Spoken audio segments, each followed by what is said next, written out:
തമാശയ്ക്ക് പോലും എൻ്റെ മുഹമ്മദ് സ്വല്ലല്ലാഹു അലൈഹി വസല്ലമ തങ്ങളുടെ നാവിൽ നിന്നും ഒരു മോശം, എന്തിന് മോശത്തിന്റെ ഒരു ചൊവയുള്ള ദ്വാർത്ഥമുള്ള ഒരു പദം പോലും വന്നിട്ടില്ല എന്ന് ഉറച്ച വിശ്വാസമുള്ള ആളാണ് ആര്? അബൂബക്കർ സിദ്ദീഖ് റളിയല്ലാഹു അൻഹു. അത് സിദ്ദീഖ് തങ്ങൾക്ക് മാത്രമല്ല, അബൂജഹലിനോട് ചോദിച്ചാലും അത് തന്നെ മറുപടി പറയും. സൽമാനുൽ ഫാരിസി റളിയല്ലാഹു അൻഹു അവിടുന്ന് പരിശുദ്ധ ഇസ്ലാമിലേക്ക് കടന്നു വരുന്നതിന് മുമ്പ് അബൂ സുഫിയാൻ എന്നവർ പരിശുദ്ധ ഇസ്ലാമിലേക്ക് കടന്നു വരുന്നതിന് മുമ്പ് നജ്ജാശി രാജാവിന്റെ അടുക്കലേക്ക് പോയൊരു സംഭവം ഹദീസുകളുടെ ഗ്രന്ഥങ്ങളിൽ കാണാം. നജ്ജാശി രാജാവിന്റെ മുമ്പിൽ പോയിരിക്കുകയാണ്. എന്തിനു വേണ്ടിയിട്ടാ? മുഹമ്മദ് സല്ലല്ലാഹു അലൈഹി വസല്ലമ തങ്ങളെയും അനുയായികളെയും വകവരുത്താനായി കുറച്ച് ആളുകളെ വിട്ടുതരണം. ഒരു സംഘത്തെ ഞങ്ങളുടെ കൂടെ വിട്ടുതരണം. എന്തിനു വേണ്ടിയിട്ടാ? മുസ്ലിമീങ്ങളെ വകവരുത്താൻ, നബിതങ്ങളെയും സഹാബത്തിനെയും ഇല്ലാതാക്കാൻ. നജ്ജാശി രാജാവ് പിടിച്ചിരുത്തി. അബൂ സുഫിയാനാണ് നേതാവ് റളിയല്ലാഹു അൻഹു. അദ്ദേഹം പിന്നെ പരിശുദ്ധ ഇസ്ലാമിലേക്ക് കടന്നു വന്നു. അല്ലാഹു അടുത്ത ബർക്കത്തുകൊണ്ട് നമ്മെ നന്നാക്കി തരുമാറാകട്ടെ. അബൂ സുഫിയാനെ മുമ്പിലിരുത്തിയിട്ട് തന്റെ കൂടെ വന്ന അനുയായികളെ മുഴുവൻ അബൂ സുഫിയാന്റെ ബാക്കിലിരുത്തി. എന്നിട്ട് ചോദിച്ചു, ബാക്കിലിരിക്കുന്ന ആളുകളോട് പറഞ്ഞു, ഞാൻ അബൂ സുഫിയാനോട് കുറെ ചോദ്യങ്ങൾ ചോദിക്കും. മുമ്പിലിരിക്കുന്ന അബൂ സുഫിയാനോട് കുറച്ച് ചോദ്യങ്ങൾ ചോദിക്കും. അബൂ സുഫിയാൻ അതിന് മറുപടി പറയും. എന്നാൽ എനിക്ക് ആ മറുപടി മനസ്സിലാക്കേണ്ടത് നിങ്ങളുടെ എക്സ്പ്രഷൻ കൊണ്ടാണ്, നിങ്ങളുടെ മുഖത്ത് നോക്കിയിട്ടാണ് മനസ്സിലാകേണ്ടത്. അബൂ സുഫിയാൻ എങ്ങാനും കളവാണ് പറയുന്നത് എങ്കിൽ നിങ്ങൾ അത് വിളിച്ചു പറയണം. വിളിച്ചു പറയാന്ന് വെച്ചാൽ ആംഗ്യം കാണിക്കണം, തെറ്റാണ് പറഞ്ഞത്, പൊള്ളാണ് എന്ന് പറഞ്ഞു തരണമെന്ന്. നിങ്ങൾ ബാക്കിലിരിക്കുന്നതുകൊണ്ട് നേതാവിന് നിങ്ങളെ കാണാൻ പറ്റൂല, അതുകൊണ്ട് ആരാ പറഞ്ഞതൊന്നും എന്ത് ചെയ്യൂല, അബൂ സുഫിയാൻ തിരിയൂല എന്ന് ആ നിബന്ധനയിൽ ആരെ ഇരുത്തി? ഫ്രണ്ടില് അബൂ സുഫിയാൻ എന്നവരെ മുമ്പിലിരുത്തി. നജ്ജാശി രാജാവ് കുറെ ചോദ്യങ്ങൾ ചോദിച്ചു. ആ കൂട്ടത്തിൽ ചോദിച്ചൊരു ചോദ്യമാണ്, എപ്പോഴെങ്കിലും ജീവിതത്തിൽ എപ്പോഴെങ്കിലും മുഹമ്മദ് എന്ന വ്യക്തിയുടെ നാവിൽ നിന്നും ഒരു കളവെങ്കിലും വരുന്നത് നിങ്ങൾ കേട്ടിട്ടുണ്ടോ? സ്വന്തമായി കേൾക്കേണ്ട, ആരെങ്കിലും പറഞ്ഞെങ്കിലും കേട്ടിട്ടുണ്ടോ? ഇല്ല എന്നായിരുന്നു മറുപടി. ഇല്ല, ഒരിക്കൽ പോലും കളവ് പറഞ്ഞിട്ട്. അന്ന് ശത്രുപക്ഷത്താണ് അബൂ സുഫിയാൻ ഉള്ളത്. അവരോട് ചോദിച്ചപ്പോഴും പറഞ്ഞെന്താ? ജീവിതത്തിൽ ഇന്നേ വരെ കളവ് പറഞ്ഞിട്ടില്ല എന്നാണ്. അങ്ങനെയുള്ള ഒരാൾ മുഹമ്മദുർ റസൂലുള്ളാഹി സ്വല്ലല്ലാഹു അലൈഹി വസല്ലമ തങ്ങൾ വന്നിട്ട് പറയുക, ലാ ഇലാഹ ഇല്ലല്ലാഹ് വ അന്നി റസൂലുള്ളാഹ്, ആരാധനയ്ക്കർഹൻ യജമാനനായ റബ്ബ് മാത്രമേ ഉള്ളൂ, ഞാൻ അവന്റെ റസൂലാണ് എന്ന് പറഞ്ഞപ്പോ അവിടെ വിവേകം വർക്ക് ചെയ്തില്ല. എന്ത് ചെയ്തു? അവർ ചിന്തിച്ചത് ലാ ഇലാഹ ഇല്ലല്ലാഹ് വ അന്നി റസൂലുള്ളാഹ് എന്ന് പറയാൻ മുഹമ്മദിന് എന്താ യോഗ്യത എന്നാ. എന്നാലോ വിവേക ബുദ്ധി ഉണ്ടായിരുന്ന അബൂബക്കർ സിദ്ദീഖ് റളിയല്ലാഹു അൻഹുവിനോട് ചോദിച്ചപ്പോഴോ സദഖത്തു, ഞാനങ്ങ് വിശ്വസിച്ചു, ഞാനത് സത്യമാക്കിയിരിക്കുന്നു. ആ പറഞ്ഞത് ഞാൻ വിശ്വസിച്ചു. ആമൻതു ബി റസൂലി, ആ റസൂലിനെ കൊണ്ട് ഞാൻ വിശ്വസിച്ചിരിക്കുന്നു എന്ന് മഹാനായ സിദ്ദീഖുൽ അക്ബർ റളിയല്ലാഹു അൻഹു പ്രഖ്യാപിക്കുകയാണ്. എന്തേ കാരണം? സിദ്ദീഖുൽ അക്ബർ തങ്ങൾ വിവേക ബുദ്ധിയോടുകൂടി പെരുമാറി. അബൂജഹൽ അടക്കമുള്ള കിങ്കരന്മാരോട് ഈ വാക്ക് പറഞ്ഞപ്പോ അബൂലഹബ് എഴുന്നേറ്റ് നിന്ന് ആക്രോശിച്ചത് തബ്ബല്ലക യാ മുഹമ്മദ് സല്ലല്ലാഹു അലൈഹി വസല്ലം, മുഹമ്മദ് നാശം ഉണ്ടാകട്ടെ എന്നാ. ഇതേ വാചകം പറഞ്ഞപ്പോ അബൂലഹബ് ആകുന്ന കിങ്കരൻ എഴുന്നേറ്റ് എന്ന് പറഞ്ഞെന്താ? മുഹമ്മദ് നിനക്ക് നാശമുണ്ടാകട്ടെ എന്ന്. എന്തേ കാരണം?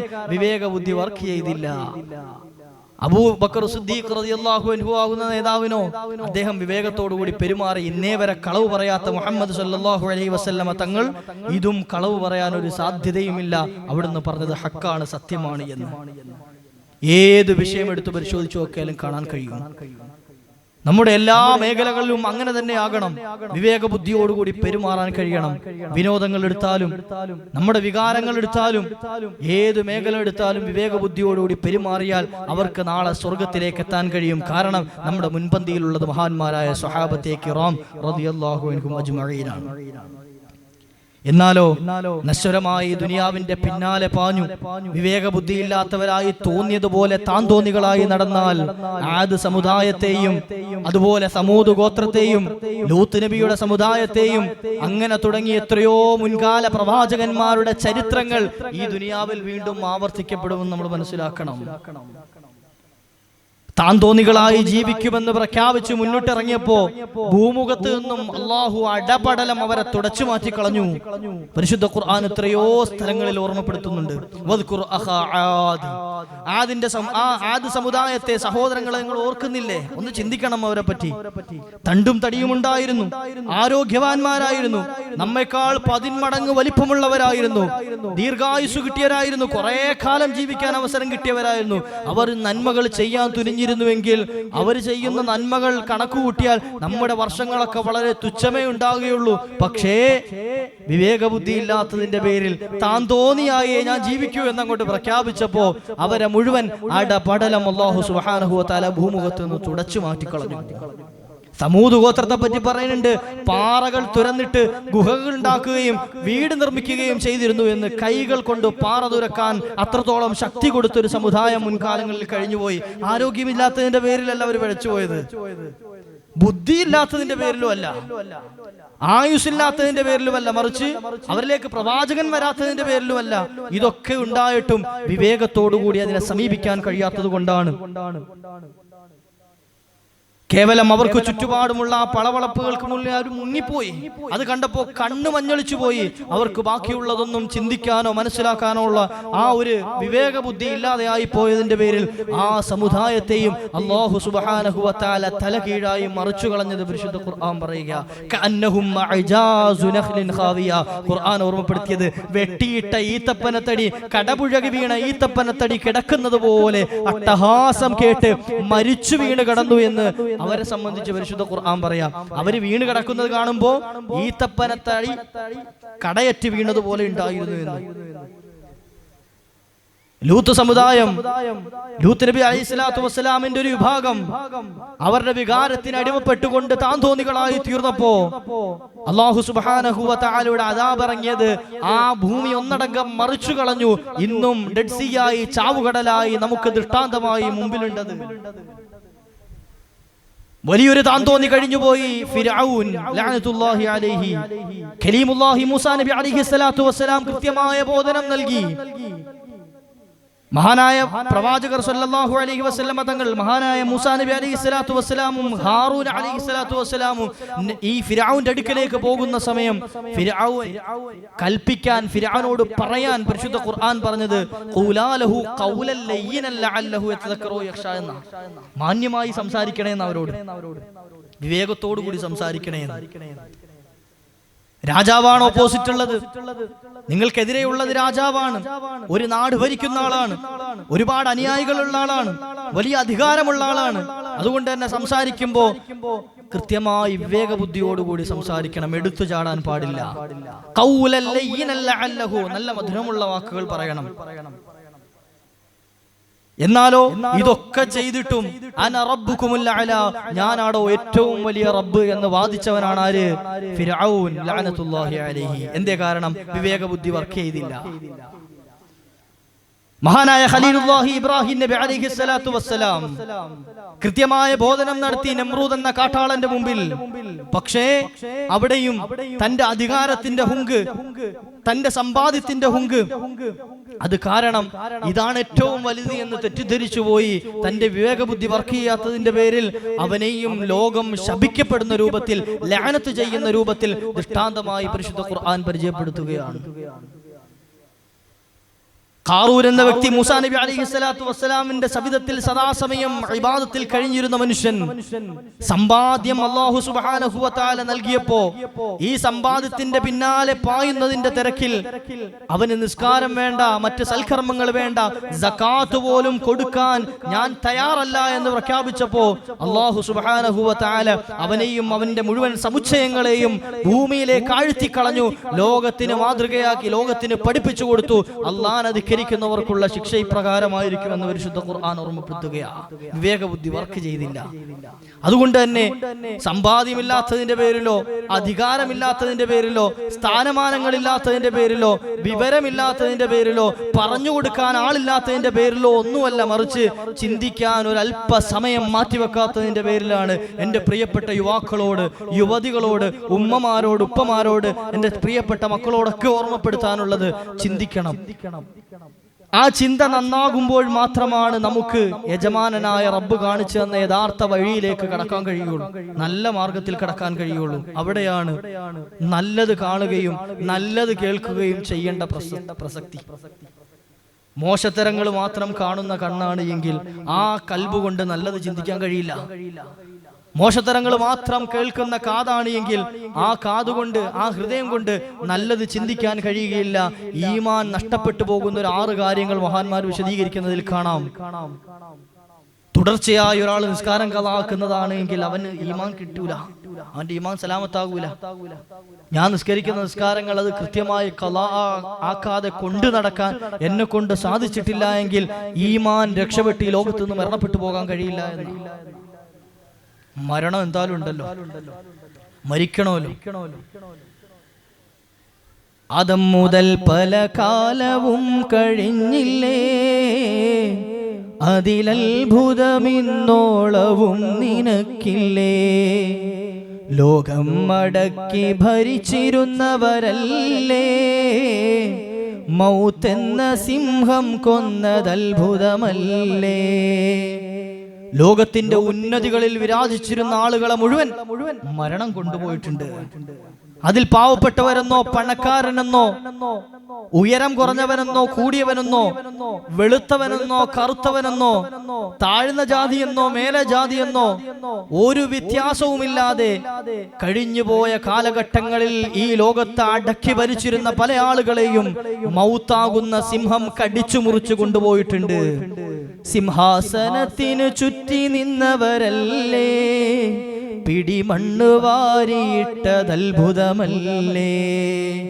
തോളോട് തോള് ചേർന്ന് നിന്ന ആളുകൾ, തന്റെ കൂടെ നിന്ന് തന്നെ മധു പറഞ്ഞ ആളുകൾ, തന്റെ കൂടെ നിന്ന് തന്നെ പ്രശംസിച്ച ആളുകൾ, തന്റെ കൂടെ എല്ലാ തെമ്മാടിത്തരങ്ങൾക്കും കൂടെ ഉണ്ടായിരുന്ന ആളുകൾ, അവരൊക്കെ തന്നെ നിന്നെ കൊണ്ടുവച്ച മണ്ണറയിലേക്ക് മിൻഹാ ഖലഖനാകും വഫീഹാ നുഈദുകും വമിൻഹാ നുഖ്രിജുകും താറത്തൻ ഉഖ്റ, 3 പിടി മണ്ണ് വാരിയിട്ട് പോയത് അത്ഭുതമല്ലേ. നിനക്ക് എന്ത് ചെയ്താലും ഞാൻ നിന്റെ കൂടെ ഉണ്ട് എന്ന ചങ്ക് ബ്രോസ് അടക്കം നിന്നെ ഒഴിവാക്കി പോയി, അവരടുത്ത കൂട്ടുകാരനെ തിരക്കി പോയിട്ടുണ്ട്, നിന്നെ അവിടത്തോടെ കഴിഞ്ഞു. ഇതുപോലെ എത്രയോ ആളുകൾ കഴിഞ്ഞു പോയിട്ടുണ്ട്. കുതിരപ്പുറത്ത് സവാരി ചെയ്തവരല്ലേ, ശവമഞ്ചയാത്ര ചെയ്തതത്ഭുതമല്ലേ. മോടി പിടിപ്പിച്ച വാഹനങ്ങളിൽ യാത്ര ചെയ്തവരാണെങ്കിലും അവസാന യാത്ര 6 കാലുള്ള കട്ടിലിൽ മലർന്നു കിടന്നു പോകേണ്ടി വന്നില്ലേ. മണിമേട മുകളിൽ ഉല്ലസിച്ചവനല്ലേ, മണ്ണിന്റെ കീഴെ പെട്ടതത്ഭുതമല്ലേ. എത്ര പളപളാന്നു മിന്നുന്ന പട്ടുമെത്തയിൽ കിടന്നാലും ശരി, 6 അടി മണ്ണിൽ കൊണ്ടുവെക്കുമ്പോ ടൈൽസ് ഒട്ടിക്കാൻ സമയം കിട്ടൂല, മാർബിളിടാൻ സമയം കിട്ടൂല, മുസൈക്കിനുള്ള അവസരമില്ല, AC വെക്കാനോ ലൈറ്റ് വെക്കാനോ ഫാന് വെക്കാനോ നിനക്ക് അവിടെ ഒരു സ്ഥാനവും അധികാരവുമില്ല. 6 അടി മണ്ണിൽ, ആ പച്ച മണ്ണിൽ നിന്റെ പൗഡർ ഇട്ട് മിനുക്കിയ കവിൾത്തടം ചേർത്ത് വെച്ച് ചിതലും പുഴുക്കൾ താവളം പെരുത്തുണ്ടതിൽ. സന്തോഷമാണവകൾക്കു നീ ചെല്ലുന്നതിൽ. പൊൻവർണ്ണ കോമള മൃദുലമായ ശരീരമിൽ സമരത്തിലാണ് പരസ്പരം തിന്നുന്നതിൽ.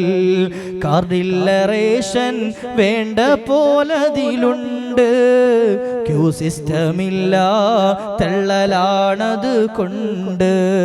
എത്ര മേക്കപ്പ് ഇട്ട് മിനുക്കിയ ശരീരമാണെങ്കിലും, എത്ര പൗഡർ ഇട്ട് മിനുക്കിയതാണെങ്കിലും, എത്ര പുട്ടിവാരി തേച്ചതാണെങ്കിലും, ലിപ്സ്റ്റിക് ഇട്ട് ചുവപ്പിച്ച ചുണ്ടാണെങ്കിലും, ഇതൊക്കെ കൊണ്ട് നിന്നെ കൊണ്ടുവെക്കുന്ന മണ്ണറയിൽ പച്ചമണ്ണിനോട് ചേർത്ത് നിന്റെ കവിൾ തടങ്ങൾ വെക്കുമ്പോ ആ കബറിൽ അന്തേവാസികളായ ചിതലുകളും പുഴുക്കളും പഴുതാരകളും പാറ്റകളും പ്രാണികളും നിന്റെ ശരീരത്തെ മാറി മാറി തിന്നു തീർക്കുന്നതാണ് എന്ന് ഹബീബായ നബി തങ്ങളുടെ ഹദീസുകൾ ഉദ്ധരിച്ച് മഹാനായ തഴവ ഉസ്താദ് പാടിയ അർത്ഥവത്തായ വരികൾ നമ്മുടെ ജീവിതത്തിൽ ചലനമുണ്ടാക്കണം. പരിശുദ്ധ നിസ്കാരങ്ങൾ ഖളാ ആക്കുമ്പോ, സുബ്ഹി നിസ്കരിക്കാതെ കിടന്നുറങ്ങുമ്പോ, ദുഹർ നിന്റെ അധ്വാനത്തിന്റെ പേര് പറഞ്ഞ് ഖളാ ആക്കുമ്പോ, അസർ നിന്റെ ക്ഷീണത്തിന്റെ പേര് പറഞ്ഞ് ഒഴിവാക്കുമ്പോ, മഗ്രിബും ഇശാഉം രാത്രിയുടെ പേര് പറഞ്ഞ് അല്ലെങ്കിൽ മറ്റു പരിപാടികൾ പരിപാടികൾ പറഞ്ഞ് നീ ഒഴിവാക്കുമ്പോ നാളെ മരിക്കുന്ന സമയം ഈമാൻ നഷ്ടപ്പെട്ട് ചത്തുപോകേണ്ടി വരുമെന്ന്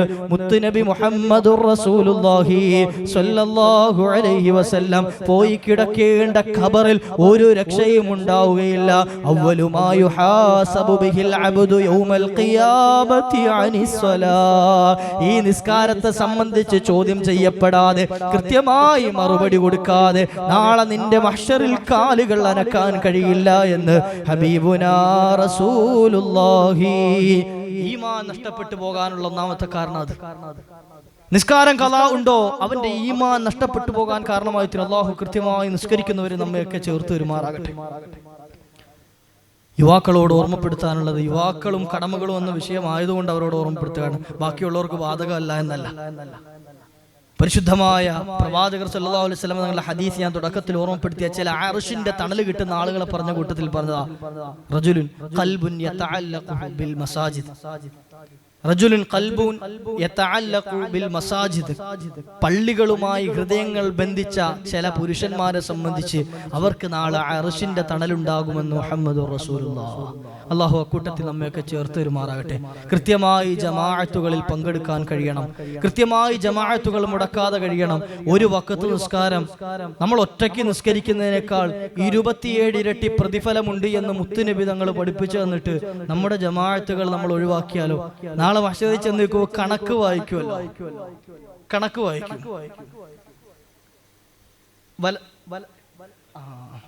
അങ്ങോട്ടുണ്ടോ പെണ്ണുങ്ങൾക്കുണ്ടോ?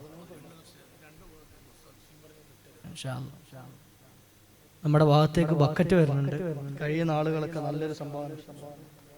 നല്ല സംഭാവന കൊടുക്കണം. ഈ പരിപാടിക്കും സ്റ്റേജിനും ലൈറ്റിനും ഒക്കെ ഒരുപാട് പൈസ ആവശ്യമുണ്ട്. സ്ത്രീകളുണ്ട്, അവരുടെ ഭാഗത്തു നിന്നൊക്കെ നല്ല സഹായിക്കും ഇൻഷാ അല്ലാഹ്. ഉമ്മമാരൊക്കെ ഉഷാറാ. മഹാനായ അബ്ദുറഹ്മാൻ ബിൻ ഔഫ് റളിയല്ലാഹു അൻഹു, അല്ലാഹു അടുത്ത ബർക്കത്തുകൊണ്ട് നമ്മെ നന്നാക്കി തരുമാറാകട്ടെ. കൊടുക്കാൻ ഒരു പ്രയാസവും ഒരു മടിയില്ലാത്ത മഹാനായിരുന്നു. അതുകൊണ്ട് തന്നെ അവിടുന്ന് വഫാത്താകുന്ന സമയത്ത് അബ്ദുറഹ്മാൻ ബിൻ ഔഫ് റളിയല്ലാഹു അൻഹുവിന് 4 ഭാര്യമാരുണ്ടായിരുന്നു. 4 ഭാര്യമാർ. നിങ്ങളാരും 4 കെട്ടാൻ നിൽക്കണ്ട, ഒന്നിനെ തന്നെ കൊണ്ടുനടക്കൽ ഭയങ്കര പാടാണ്. അബ്ദുറഹ്മാൻ ബിൻ ഔഫ് തങ്ങൾ പിന്നെ ആ കാലഘട്ടം അങ്ങനെ ആയതുകൊണ്ട് എന്ത് ചെയ്യും, അവിടെ 1, 2, 3 ഒക്കെ കെട്ടും, അവർക്കൊന്നും വിഷയം ഉണ്ടായില്ല. അപ്പോ 4 ഭാര്യമാർക്ക് അവർക്ക് ജീവിക്കാനുള്ള വക കൊടുക്കണമല്ലോ. അബ്ദുറഹ്മാൻ ബിൻ ഔഫ് തങ്ങൾ കോടീശ്വരനായിരുന്നു. അപ്പൊ ഈ സ്വത്ത് വീതിക്കാൻ വേണ്ടി സ്വഹാബത്ത് തീരുമാനിച്ചപ്പോ എവിടൊക്കെയാണ് സ്വത്തുള്ളതെന്ന് ആർക്കും അറിയില്ല. കൃത്യമായിട്ട് കണക്ക്, എവിടൊക്കെയാണ് പറമ്പുകളുള്ളത്, എവിടൊക്കെയാ തോട്ടങ്ങളുള്ളത് ഒന്നും ആർക്കും അറിയില്ല. അപ്പൊ അതുകൊണ്ട് എന്ത് ചെയ്യാ, പെട്ടെന്നൊരു ഓഹരി വെക്കുക എന്നുള്ള നടക്കാത്തത് കൊണ്ട് അബ്ദുറഹ്മാൻ ബിൻ ഔഫ് തങ്ങളുടെ വീട്ടിൽ ഒരുമിച്ച് കൂട്ടിയിരുന്ന ചില്ലറകളൊക്കെ പെറുക്കിയിട്ട് എന്ത് ചെയ്യാ, നമ്മുടെ വീട്ടിൽ നമ്മൾ ഈ കടയിലൊക്കെ പോയി വരുമ്പോൾ ഉള്ള ചില്ലറകൾ പെറുക്കി സൈഡിലൊക്കെ ഇടുമല്ലോ, ജനലിന്റെ സൈഡിലും ഫ്രിഡ്ജിന്റെ മുകളിലും അതുപോലെ മേശയുടെ അടിയിലൊക്കെ കൊണ്ടുവെക്കുന്ന ആ ചില്ലറകൾ, 1ന്റെയും 2ന്റെയും ഒക്കെ ചില്ലറകൾ, ഇതുപോലെ അബ്ദുറഹ്മാൻ ബിൻ ഔഫ് തങ്ങളുടെ വീട്ടിൽ ഒരുമിച്ച് കൂട്ടിയിട്ടിരുന്ന ചില്ലറകൾ ആ ജനലിന്റെ മുട്ടിന്നൊക്കെ പറക്കിക്കൊണ്ടുവന്നു. എന്നിട്ട് അതെന്ത് ചെയ്യാ, ഓഹരി കൊടുക്കാൻ വേണ്ടി മക്കളുള്ള സ്ത്രീകളാണ് എങ്കിൽ അവർക്ക് 8-1 ഓഹരി കൊടുക്കേണ്ടത് ഭാര്യമാർക്ക്. അപ്പൊ ഈ ചില്ലറകൾ മൊത്തത്തിൽ ഒരുമിച്ച് കൂട്ടിയിട്ട് അതിന് 8 ഭാഗമാക്കി അതിലൊരു ഭാഗം എടുത്തിട്ട് 4 ആക്കിയിട്ട് 4 പെണ്ണുങ്ങൾക്കും കൊടുത്തു. 85,000-ഓളം വരുന്ന ദീനാറുകൾ ഓരോ ആളുകൾക്കും കിട്ടിയെന്ന് ചരിത്രത്തിൽ കാണാം. വീട്ടിലെ ചില്ലറ ഒരുമിച്ച് കൂട്ടിയിട്ട് ആർക്ക്, മഹാനായ അബ്ദുറഹ്മാൻ ബിൻ ഔഫ് തങ്ങൾ. ജന്മനാ സമ്പന്നനായിരുന്നു അവിടുന്ന്. പക്ഷേ എല്ലാം മക്കത്ത് ഉപേക്ഷിച്ച് മദീനയിലേക്ക് പാപ്പനായി വന്ന ആളാണ്, ഒന്നുമില്ലാതെ വന്ന ആളാണ്. പക്ഷേ അള്ളാന്റെ ഹബീബ് സല്ലല്ലാഹു അലൈഹി വസല്ലമ തങ്ങൾക്ക് പരിശുദ്ധ ദീനിന് വേണ്ടി അവിടുത്തെ സമ്പാദ്യം ഉണ്ടായിരുന്നത് മുഴുവൻ കൊടുക്കാൻ തയ്യാറായപ്പോൾ അള്ളാഹു അവിടത്തേക്കും വാരിക്കോരി കൊടുത്തു. അതുകൊണ്ട് തന്നെ കൊടുത്താൽ ഒരിക്കലും കുറയൂല. അള്ളാഹു സുബ്ഹാനഹു വ തആല ഒരുപാട് നൽകാൻ നമുക്കൊക്കെ ഭാഗ്യം നൽകുമാറാകട്ടെ. പറഞ്ഞു വന്നത്, ഈമാൻ നഷ്ടപ്പെട്ടു പോകാനുള്ള ഒന്നാമത്തെ കാരണം നിസ്കാരം ഖളാ ആക്കലാണ്. അതുകൊണ്ട് തന്നെ കൃത്യമായി ജമാഅത്തുകളിൽ പങ്കെടുക്കാൻ കഴിയണം. ഒരു വഖത്തിന് 27 ഇരട്ടി പ്രതിഫലം ലഭിക്കാൻ അത് കാരണമായി തീരും. അല്ലാഹു ഭാഗ്യം നൽകുമാറാകട്ടെ. രണ്ടാമതായി പറഞ്ഞ, അത് പറയാൻ വേണ്ടിയിട്ടാണ് ഇവിടെ ചർച്ച ചെയ്തത്. രണ്ടാമതായി ഈമാൻ നഷ്ടപ്പെട്ടു പോകാനുള്ള കാരണം പറഞ്ഞത് മ്യൂസിക് കേൾക്കലാണ് എന്ന്. വാദ്യോപകരണങ്ങളുടെ അകമ്പടിയോടുകൂടിയുള്ള പാട്ട് കേൾക്കുക കൽബ് മരവിച്ചു പോകാൻ, കാഠിന്യമാകാൻ കാരണമായി തീരുമെന്ന് മുഹമ്മദുർ റസൂലുള്ളാഹി സ്വല്ലല്ലാഹു അലൈഹി വസല്ലം. മദ്ഹ് ഗാനങ്ങൾ കേൾക്കുന്നതിനെ പറ്റിയല്ല പറയുന്നത്. നബി സല്ലല്ലാഹു അലൈഹി വസല്ലം തങ്ങളെ പറ്റിയും അള്ളാഹിനെ പറ്റിയൊക്കെ വർണ്ണിക്കുന്ന പാട്ടുകൾ കേൾക്കുന്നതിനെ സംബന്ധിച്ചല്ല പറയുന്നത്. ആ പാട്ടുകളാണെങ്കിൽ പോലും അതിനിടയിൽ മ്യൂസിക് കുത്തിക്കയറ്റിയാൽ അതും ഹറാമാണ്. വാദ്യോപകരണങ്ങളുടെ അകമ്പടിയോട് കൂടിയിട്ട് അവതരിപ്പിക്കപ്പെടുന്ന ഏതു പാട്ടുകളുണ്ടോ ആ പാട്ടുകളൊക്കെ ഖസാവത്തുൽ ഖൽബ്, ഹൃദയം കാഠിന്യമാക്കാൻ കാരണമായി തീരും. അത് കാരണം അവന്റെ ഈമാൻ നഷ്ടപ്പെട്ടു പോകുമെന്ന് ഹബീബുനാ റസൂലുള്ളാഹി സ്വല്ലല്ലാഹു അലൈഹി വസല്ലം. ഞാൻ തുടക്കത്തിൽ പറഞ്ഞില്ലേ, ഇന്ന് ഹറാമും ഹലാലും ഒന്നും ഒരു വിഷയമല്ലാത്ത കാലഘട്ടത്തിലാണുള്ളത്. കല്യാണ പന്തലിലേക്ക് മാരൻ കയറി വരുമ്പോൾ ഈ ഹറാമില്ലാതെ കൊണ്ടുവരാൻ ഇന്നത്തെ തലമുറയ്ക്ക് കഴിയില്ല. അതുണ്ടെങ്കിലും ഒരു മജയുള്ളൂ എന്നാ പറയാം. കഴിഞ്ഞ മുമ്പ് ഏതൊരു നിക്കാഹിന് പോയ സമയത്ത് നിക്കാഹിന് ഉസ്താദുമാരും കാരണവന്മാരും എല്ലാവരും കാത്തിരിക്കുക. ചെന്നിട്ട് കുറെ നേരമായി, അരമണിക്കൂറോ 3/4 മണിക്കൂറിനടുത്തോ എന്തോ അവിടെ ഇരിക്കാൻ തുടങ്ങിയിട്ട്. ചില കല്യാണ പന്തലുകളിൽ നിന്ന് എഴുന്നേറ്റ് പോകാൻ തോന്നാറുണ്ട്. അല്ലാഹു സുബ്ഹാനഹു വ തആല മനസ്സിലാക്കാനുള്ള ഭാഗ്യം നൽകുമാറാകട്ടെ.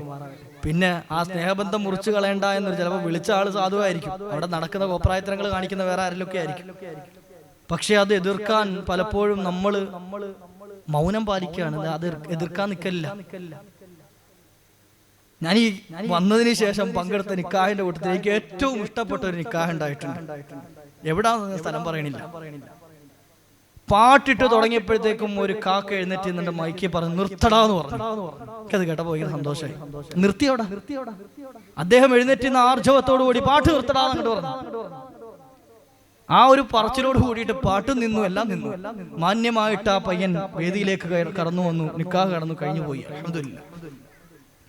ഒരാളെങ്കിലും എതിർക്കാനുണ്ടെങ്കിൽ, കാരണം എന്തേ, ഇത് അവരോടുള്ള വൈരാഗ്യം. ഇപ്പൊ ചിലപ്പോ തോന്നുന്നത് ഇത് പുതിയാപ്പിളയോടുള്ള വൈരാഗ്യമാണ് എന്ന്. എങ്ങനെയാണ് അവരോടുള്ള വൈരാഗ്യമാകുക? ഹറാമിനാൽ തുടക്കം കുറിക്കുന്ന സംഗതികളിൽ അള്ളാഹുവിന്റെ ബറക്കത്ത് ഉണ്ടാകൂല എന്ന് മുത്തുനബി തങ്ങൾ പഠിപ്പിച്ചു തരുമ്പോ, ഇതുപോലെ വാദ്യോപകരണങ്ങൾ അകമ്പടിയോട് കൂടിയിട്ടുള്ള ഈ മ്യൂസിക്കുമായി തുടക്കം കുറിക്കുന്ന കല്യാണ വേദിയിലേക്ക് ഇനി മുൻകാലങ്ങളിലും ഒക്കെ കല്യാണം നടന്നിട്ടില്ലേ? മുൻകാലങ്ങളിൽ നിക്കാഹ് നടന്നിട്ടില്ലേ? ദഫ് മുട്ടിന്റെ അകമ്പടിയോട് കൂടിയിട്ട് മഹാന്മാരെ ആനയിച്ച നിക്കാഹുകൾ നടന്നിട്ടുണ്ട്. നബി സല്ലല്ലാഹു അലൈഹി വസല്ലം തങ്ങളെ മദീനയിലേക്ക് ആനയിച്ചത് ദഫ് മുട്ടിയിട്ടാണ്, ചെണ്ട കൊട്ടിയിട്ടല്ല, അല്ലെങ്കിൽ വലിയ പാട്ടും കൂത്തും ഉണ്ടാക്കിയിട്ടല്ല. മറിച്ചോ ഇത്തരത്തിൽ ഹറാമുമായി തുടക്കം കുറിക്കുന്ന ഡാൻസ് കളിക്കാൻ ഇപ്പൊ പ്രത്യേക ടീമുണ്ട്. ആ ഡാൻസ് കളിച്ചിട്ടില്ലെങ്കിൽ നിക്കാഹ് ശരിയാകൂല എന്നാ വിചാരിച്ചിരിക്കുക. ഞാൻ ഇത് അവരെ കുറ്റം പറയാനോ അല്ലെങ്കിൽ അവരോട് വൈരാഗ്യമുള്ളതുകൊണ്ടൊന്നല്ലേ പറയുന്നത്. എന്റെ മകന്റെ, മകളുടെ, ചെറുമകന്റെ, ചെറുമകളുടെ, അല്ലെങ്കിൽ യുവാക്കൾ തന്നെ ചിന്തിക്കുക, ഞാൻ എന്റെ നിക്കാഹ് കർമ്മം എനിക്ക് അല്ലാഹു സുബ്ഹാനഹു വ തആല ഈ ഭൂമിയിൽ എന്റെ ഒരു പുതിയ ജീവിതത്തിന് വഴിത്തിരിവാകുന്ന ഏറ്റവും സുന്ദരമായ ഒരു കർമ്മത്തിലേക്ക് ഞാൻ പ്രവേശിക്കുമ്പോൾ ഒരു ഹറാമും കൊണ്ട് കടന്നു എന്നാൽ എന്റെ മക്കളും ആ ഹറാമിലായിട്ടല്ലേ വരിക? ആ ഹറാമിലൂടെ തുടങ്ങിയ ബന്ധത്തിലല്ലേ എന്റെ മക്കൾ വരുന്നത്? എന്റെ ഭാര്യയെ ഞാൻ എന്റെ ഇണയായി എന്റെ മരണം വരെ എന്റെ കൂടെ ജീവിക്കാൻ തെരഞ്ഞെടുത്ത ഇണയെ എന്റെ ജീവിത പങ്കാളിയായി ചേർക്കുന്ന ആ നിമിഷം ഒരു ഹറാമുമായിട്ടല്ലേ ഞാൻ തുടങ്ങുന്നത്? ഇങ്ങനെ ഒരു യുവാവ് ചിന്തിച്ചു കഴിഞ്ഞാൽ തീരാവുന്ന പ്രശ്നമേ നമ്മുടെ നാട്ടിലുള്ളൂ. പക്ഷേ അവിടെയാണ് ഞാൻ തുടക്കത്തിൽ പറഞ്ഞത്, എന്ത് നല്ലത് ചെയ്യാൻ, നല്ലതിനെ പിൻപറ്റാൻ നമ്മൾ പിൻപന്തിയിലാണ്, അത് മുന്നോട്ട് വരൂല. പരിശുദ്ധ ഖുർആൻ പറഞ്ഞ വസാബിഖൂന സാബിഖൂന, മുന്നിട്ടിറങ്ങി ഇത്തരത്തിലുള്ള നന്മകൾക്ക് വേണ്ടി മുന്നോട്ട് വരുന്ന ആളുകൾ നാളെ സ്വർഗത്തിലും മുൻപന്തിയിലേക്ക് അവരുണ്ടാകും. അള്ളാഹു അത്തരത്തിൽ നമ്മുടെ യുവാക്കളെയൊക്കെ കബൂലാക്കുമാറാകട്ടെ, നമ്മളെയും ചേർത്ത് തരുമാറാകട്ടെ. ഹറാമായ മ്യൂസിക്കുകൾ കേൾക്കൽ നമ്മുടെ ഈമാൻ നഷ്ടപ്പെട്ടു പോകാൻ കാരണമായി തീരുമെന്ന് മഹാന്മാർ പറയാ. അതുപോലെ പരദൂഷണം പറയുക, ആളുകൾക്ക് ഇഷ്ടമില്ലാത്തത് പറയുക, തിന്മകളെ ചെറുതായി കണക്കാക്കുക, തിന്മകളെ എന്താകുക, നിസാരമാക്കി കാണാം. ഇന്ന് നമ്മൾ കാണുന്ന ഏറ്റവും വലിയൊരു അബദ്ധമാണിത്. നന്മകളെ ചെറുതാക്കുന്നതൊക്കെ, അതോടൊപ്പം തന്നെ ഇത്രയുമല്ലേ ഉള്ളൂ എന്ന് കരുതിയിട്ട് തിന്മ ചെയ്യുക. അള്ളാഹു പൊറത്തു തരും എന്ന് ധരിച്ചുകൊണ്ട് തെറ്റു ചെയ്യൽ അള്ളാഹുവിന്റെ കോപത്തിനിടയാക്കി തീർക്കുമെന്ന് മഹാന്മാര് പറഞ്ഞു തരികയാണ്. അള്ളാഹു എനിക്ക് പുറത്തു തരും. ചിലർക്ക് അങ്ങനെ ധാരണയുണ്ട്, അല്ല അല്ലാതെ ആരാടോ എനിക്ക് പുറത്തു തരാന്നുള്ള ചിന്തയുള്ളത് കൊണ്ട് തെറ്റ് ചെയ്യുക, എന്നിട്ട് അള്ളാഹിനോട് പുറക്കൽ ചോദിച്ചാൽ മതിയല്ലോ. മഹാന്മാര് പറയാം, അങ്ങനെ ചിന്തിച്ചുകൊണ്ട് ഒരാൾ എന്ത് ചെയ്തു? തെറ്റ് ചെയ്തു. എപ്പോഴും ചിന്ത എന്താ? അള്ളാഹ് പുറത്തു തരും, ഞാനിങ്ങനെ തെറ്റ് ചെയ്യാം, അള്ളാഹ്ക്ക് ഇപ്പൊ അതാണല്ലോ പണി. അങ്ങനെ ചെയ്യുന്നവന്റെ ഈമാൻ നഷ്ടപ്പെട്ടു പോകുമെന്ന് ഹബീബുനാ റസൂലുള്ളാഹി സ്വല്ലല്ലാഹു അലൈഹി വസല്ലം. ഇവിടെയൊക്കെയാണ് നമ്മൾ വിവേകത്തോടു കൂടി പെരുമാറേണ്ടത്. നമ്മുടെ എല്ലാ മേഖലകളും അത്തരത്തിലാക്കി തീർക്കണം. അല്ലാഹു സുബ്ഹാനഹു വ തആല നമ്മുടെ ഇബാദത്തുകൾ നന്നാക്കി തരുമാറാകട്ടെ, നമ്മുടെ ഇടപാടുകൾ നന്നാക്കി തരുമാറാകട്ടെ, നമ്മുടെ കച്ചവടങ്ങൾ, കുടുംബ ജീവിതങ്ങൾ, അതുപോലെ തന്നെ നമ്മൾ ചെയ്യുന്ന ഇടപെടുന്ന സകല മേഖലകളും അള്ളാഹു ഖൈറിലാക്കി തരുമാറാകട്ടെ. ഈമാൻ നഷ്ടപ്പെട്ടു പോകുന്ന മറ്റൊരു കാര്യം എണ്ണിയത് സമയം പാഴാക്കി കളയലാണ്. സൊറ പറഞ്ഞിരുന്ന് കളയുന്ന സമയങ്ങൾ, റീൽസ് കണ്ട് കളഞ്ഞു തീർക്കുന്ന സമയങ്ങൾ, യൂട്യൂബിലും ഫേസ്ബുക്കിലുമായി കളഞ്ഞു തീർക്കുന്ന സമയങ്ങൾ, അതുപോലെ തന്നെ ഒരാവശ്യവുമില്ലാതെ എന്തെന്നില്ലാതെ കളഞ്ഞു പോകുന്ന സമയം. ഞാൻ പറയട്ടെ, ഈ ഒരുമിച്ച് കൂടിയിരിക്കുന്ന മുഅ്മിൻ നിങ്ങൾ എത്ര വലിയ ഭാഗ്യവാന്മാരായിരിക്കും. നിങ്ങളെപ്പോലെ ഈ പരിസരങ്ങളിൽ എത്രയോ ആളുകൾ ഇത് കാതിലേക്ക് കേട്ടിട്ടും ഇങ്ങനൊരു പരിപാടി നടക്കുന്നുണ്ട് എന്നറിഞ്ഞിട്ടും ഇപ്പൊ നിലവിൽ പ്രത്യേകിച്ച് ഒരു പണിയില്ലായിരുന്നിട്ട് പോലും ഇവിടെ ഒന്നും വന്നിരിക്കാൻ അവസരം കിട്ടാത്ത ആളുകൾ. അവരെ സംബന്ധിച്ചിടത്തോളം പ്രത്യേകിച്ച് പണിയൊന്നും ഉണ്ടാവൂല, വെറുതെ കളയുണ്ടാവും. എന്നാലോ ഇവിടെ വന്നിരുന്ന് ഉറങ്ങുകയാണെങ്കിൽ പോലും മജ്ലിസുൽ ഇൽമിലാണ് എന്നതിന്റെ കൂലി അയാൾക്ക് എഴുതപ്പെടുന്നതാണ്. ആ മജ്ലിസ് മുഴുവൻ കേട്ടതിന്റെ കൂലി അദ്ദേഹത്തിന്റെ അക്കൗണ്ടിലേക്ക് എഴുതപ്പെടും, വെറുതെ ഇരുന്നാൽ പോലും. സമയം വെറുതെ പാഴാക്കൽ അവസാനം നഷ്ടപ്പെട്ടു പോകാൻ കാരണമായി തീരും.